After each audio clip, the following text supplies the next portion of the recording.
सो hello दोस्तों, welcome to our channel trade simplify. I hope आप लोग बहुत अच्छे होंगे और बहुत अच्छे से अपने ट्रेडिंग साइकोलॉजी को बेहतर कर रहे होंगे।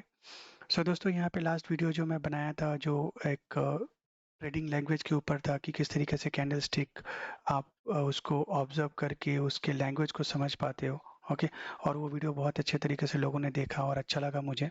सो अभी जो टॉपिक पे डिस्कस करने जा रहे हैं वो टॉपिक बहुत ही बेहतरीन टॉपिक है एंड आई थिंक सारे ट्रेडर जो है उस दौर से गुजरते हैं। ओके, जितने भी आज तक ट्रेडर बने हैं सब उसी दौर से गुजरते हैं। किसी का जर्नी थोड़ा लंबा हो जाता है, किसी का कम हो जाता है। ओके। और वो है अ, जिस टॉपिक पे बात कर रहे हैं वो टॉपिक है व्हाट इज़ इमोशनल ट्रेडिंग, है ना। हम सब ने जो है इमोशनल ट्रेडिंग के बारे में सुना और हम सब इस दौर से गुजरते हैं। ओके। और ये बाय डिफ़ॉल्ट हमारे सिस्टम में फिट हो जाता है कि नहीं? अभी इमोशनल ट्रेडिंग है क्या? अब यहाँ पे मैं इस चार्ट के थ्रू बताने की कोशिश कर रहा हूँ कि यहाँ पे जो है ये आपका 4 तरीके से जो है 4 कंपोनेंट से बना होता है। ओके, एक है फ़ियर, एक है greed, regret and expectations, right? So आप सोच के देखो, जब आप ट्रेड लेते हो या फिर जब आप ट्रेडिंग करने आते हो, आपके मन में ये सारी चीज़ें रहती है कि नहीं रहती है? हम सबके मन में रहती है ना? कोई ट्रेड लिया और ही उसमें डर हो गया कि ये नीचे जाएगा कि ऊपर जाएगा, है ना? ये क्या करेगा? पैसा तो लॉस हो जाएगा, इतना लॉस हो जाएगा, उतना लॉस हो जाएगा, इतना प्रॉफ़िट हो सकता है क्या? तो ये क्या है? एक डर है ना? उसके बाद आता है ग्रीड।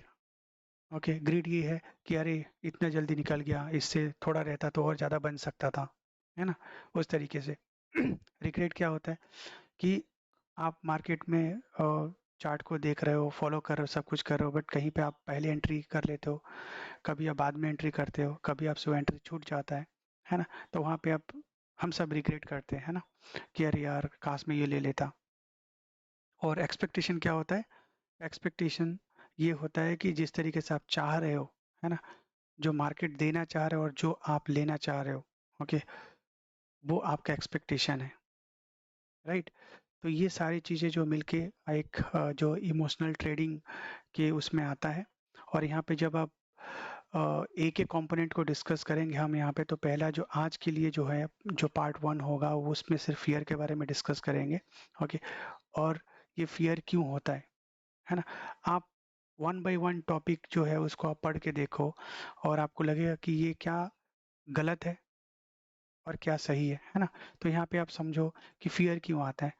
जब हम ट्रेडिंग जर्नी में आते हैं, जो ट्रेडिंग जर्नी में आने के बाद हमारा क्या होता है, पहला चीज़ तो एक सेटअप होना चाहिए। उस सेटअप को आने के लिए, मिलने के लिए हमको टाइम लगता है, उसमें प्रैक्टिस करना पड़ता है, राइट? उसके बाद बहुत सारी प्रैक्टिस करने के बाद में जब स्टॉप लॉस देने की बारी आती है तब सिस्टम में नहीं होता, या फिर ऐसा लगता है यार 1-2 बार स्टॉप लॉस हिट हो गया तो लगता है कि यार मेरा स्टॉप लॉस खाने आ रहा है क्या?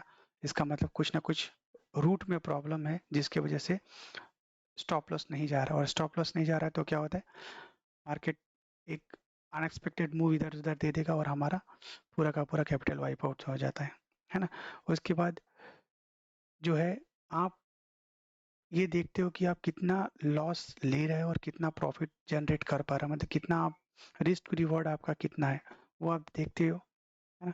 और अगर वो सही नहीं है तो डेफिनेटली लॉन्गर टर्म में क्या होता है, आप कहीं न कहीं डर में रहते हो कि मैं कभी प्रॉफिटेबल बन पाऊँगा, नहीं बन पाऊँगा, क्या होगा यार, मेरा लॉस हो रहा है, राइट? और फोर्थ जो होता है वो फाइनेंशियल इंस्टेबिलिटी होता है। और ये आज की डेट में बहुत ज़्यादा ज़रूरी है इसके बारे में बात करना, क्योंकि सोशल मीडिया का क्रेज इतना ज़्यादा हो गया है, इन्फ्लुएंसर बहुत सारे हैं, है ना? हर कोई अपना जो है ट्रेडिंग से ऐसा लग रहा है कि ट्रेडिंग इतना ईज़ी हो गया है कि हर कोई, एक 18 साल का बच्चा भी जो है लाखों बना रहा है और वो अपना स्क्रीनशॉट दे रहा है ना? और यहाँ पे इस चीज़ को देख के जो नए ट्रेडर हैं वो आते हैं और उस चीज़ को देखते हैं कि भाई ये बना रहा है, वो बना रहा है, इतना पैसा बन रहा है तो हम क्यों नहीं बना पा रहे हैं? बट हम लोग इस चीज़ को देखना भूल जाते हैं कि जो बंदा उसमें ट्रेड करके जो भी अपना स्क्रीनशॉट दे रहा है, क्या वो रेगुलर बेसिस पे दे रहा है? क्या हर दिन उसको प्रॉफ़िट हो रहा है? लॉसेस उसके हो रहे हैं कि नहीं हो रहे हैं? है ना? और अगर उसके लॉसेस हो भी रहे हैं तो क्या वो मैनेजेबल है सिर्फ ट्रेडिंग से, या फिर उसका अदर सोर्स ऑफ इनकम है, क्या नहीं है? क्योंकि जब आपके पास फाइनेंशियल इंस्टेबिलिटी रहेगा, तो आप कोई भी ट्रेड लेने से डरोगे, है ना? आपके पास छोटा कैपिटल रहेगा, और आपके पास कोई ऐसा इनकम का स्रोत नहीं है, और तो डेफिनेटली आप डरोगे, है ना। आपको लगेगा कि अगर ये कैपिटल चला गया तो क्या हो गया, दो बैक टू बैक, तीन back to back stop loss हो गया तो क्या हो जाएगा, है ना। तो ये सारी चीज़ें दिमाग में आती है। तो इसको थोड़ा सा जो है हम लोग बोर्ड पे यहाँ पे देखेंगे, और यहाँ पे मैं बताने की कोशिश कर रहा हूँ। ओके, सो हम लोगों ने इमोशनल ट्रेडिंग के बारे में बात किया, है ना। ये इमोशनल ट्रेडिंग क्या है, डेफिनेटली ये एक वर्ड नहीं है, राइट। ये एक वर्ड नहीं है, इसमें क्या क्या जुड़ा हुआ है, इसमें फियर जुड़ा हुआ है, राइट। इसमें फियर है, इसमें ग्रीड है, करेक्ट, इसमें ग्रीड है, इसमें क्या है, एक्सपेक्टेशन है आपका, आप कितना एक्सपेक्ट कर रहे हो मार्केट से, राइट, ये है। और उसके बाद जो है फाइनेंशियल कंडीशन आपका कैसा है, राइट। ये सारी चीज़ें मिल के जो है आपका इमोशनल ट्रेडिंग जो होता है उस पे प्रभाव डालते हैं। अब इमोशनल ट्रेडिंग जो आप कर रहे हो या हो रहा है, उससे कैसे छुटकारा पाना है, डेफिनेटली उससे छुटकारा पाने के लिए आपके पास एक प्रॉपर सेटअप होना चाहिए, है ना। आपके पास एक प्रॉपर सेटअप होना चाहिए कि आप कहाँ पे आप ट्रेड ले रहे हो, किस बेसिस पे ट्रेड ले रहे हो। आपके पास बहुत सारे इंडिकेटर्स है, बहुत सारे जो है प्राइस एक्शंस है ना।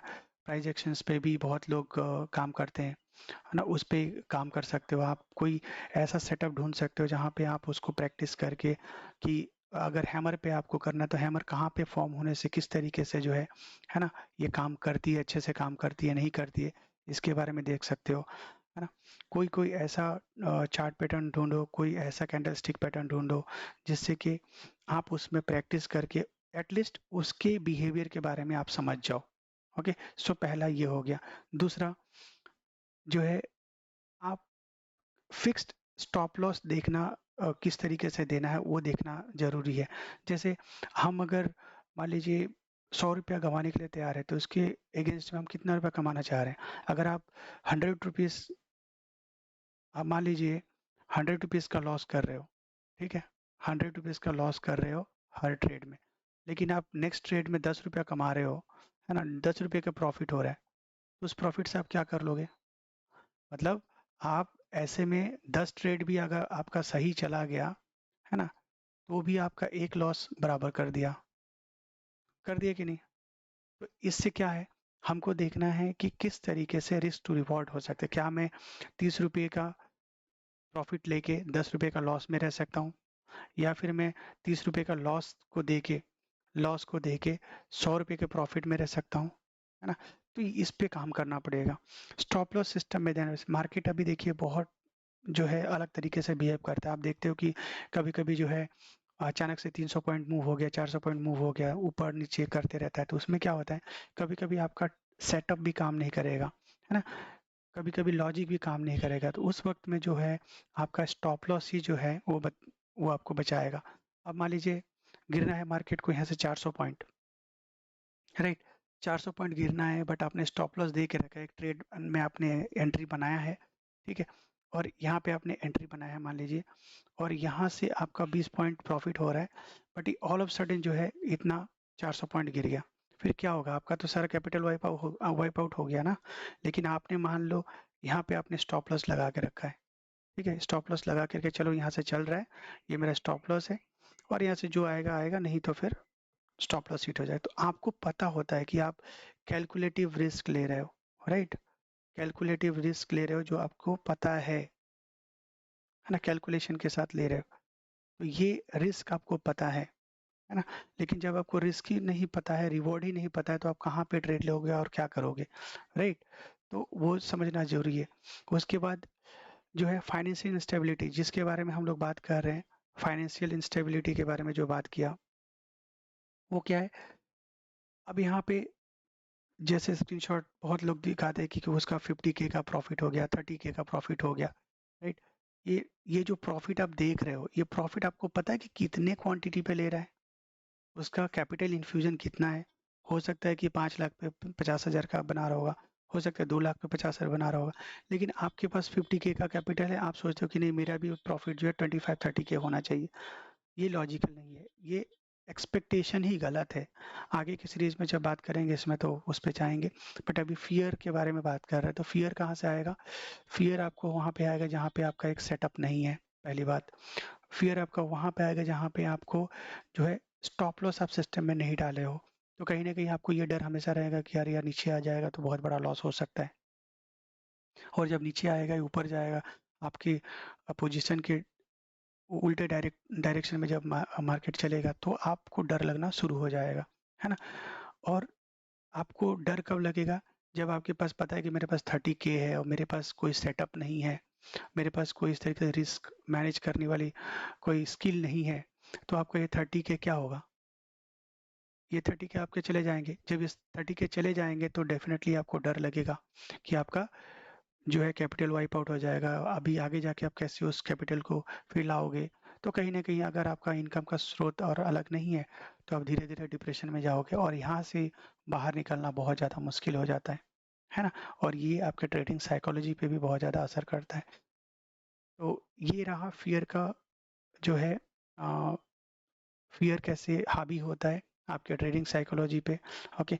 और इससे कैसे बाहर आना है, तो बाहर आने के लिए डेफिनेटली आपको प्रॉपर सेटअप ढूंढना पड़ेगा।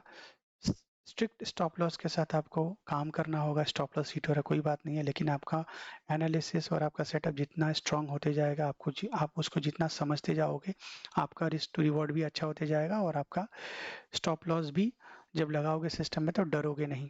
और फोर्थ जो है वो है कि आप कहीं ना कहीं स्टार्टिंग में सिर्फ ट्रेडिंग पे ही डिपेंडेंट ना रहें, है ना। कहीं से भी 50,000, 1 लाख, 2 लाख लाख ये समझे कि नहीं मैं महीने का 30,000, 40,000, 50,000 जनरेट कर सकता हूँ, गलत है।